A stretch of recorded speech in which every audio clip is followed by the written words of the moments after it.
muri abaswa bafite ubwenge buke.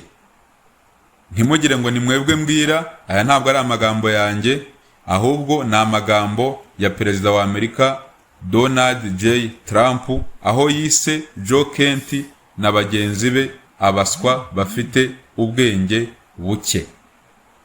Perezida wa Amerika Donald J. Trump abinyujije mu butumwa yacishiye ku rubuga rwe rwa Truth Social mu ijoro ryakeye yongeye kwibasira bikomeye cyane Joe Kent hamwe n'abandi bakora mu ruganda rw'itangazamakuru n'ubusesenguzi muri Amerika bakunze kumvikana banenga bimwe mu byemezo bye bya politike ku mugaragaro, ariko abangaba bose bakaba barahoze bamushyigikiye nyuma bakaza kugenda bashwana nawe.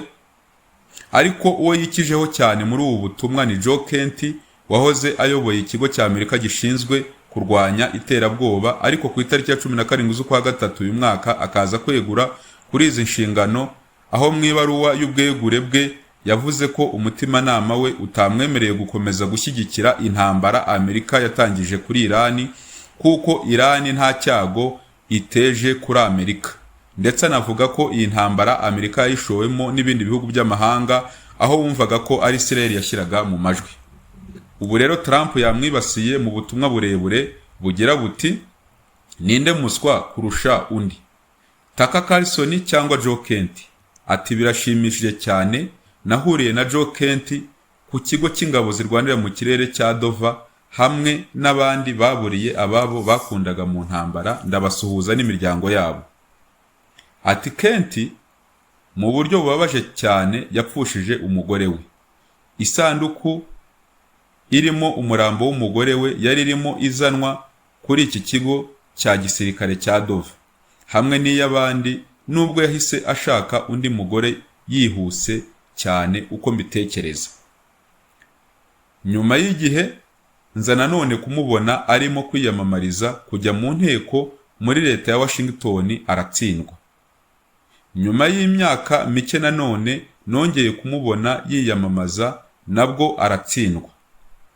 Nubwo ntari muzi usibye aha i Dover twahuriye, numvise mufitiye impuhwe kubera uko gutsindwa amatora kabiri kose, nibwo nabwiye abantu banjye nti nimumuhe akazi muri White House, mutume amera neza. Yatsinzwe amatora inshuro ebyiri anapfusha umugore, nuko nabo barabikora bamuha akazi. Kandi nubwo tutabonanaga kenshi, sinatekerezaga ko yazavamo umugambanyi, nubwo ariko byaje kugenda. Ni umuntu mubi cyane, ariko bamwe banavuga ko ikirenze kuri ibyo ari n'umuntu umena amabanga. Gusa sinzi niba ari byo cyangwa atari byo, ariko ubutaha sinzongera kuba umunyabuntu. Kent ni umuhombyi kimwe na Tucker Carlson, Candace, Megyn n'abandi basigaye bose ni abahombyi. Nuko mwavutse ubwenge buke kandi ntacyo mwabasha kubihinduraho. Perezida Donald J. Trump. Ngayo nguko rero ngubwo ubutumwa bwa perezida wa Amerika, nuko yibasiye aba bagabo nk'uko asanzwe abizwiho ko atajya aripfana, kugeza n'ubwo yinjiye mu buzima bwite bwa Joe Kent. Mwakoze kubana natwe, yari inkuru ikomeje kugarukwaho twashakaga kubagezaho. Twongere mu makuru yacu ataha, mukomeze mugire ibihe byiza, umunsi mwiza kuri mwese. Ciao ciao.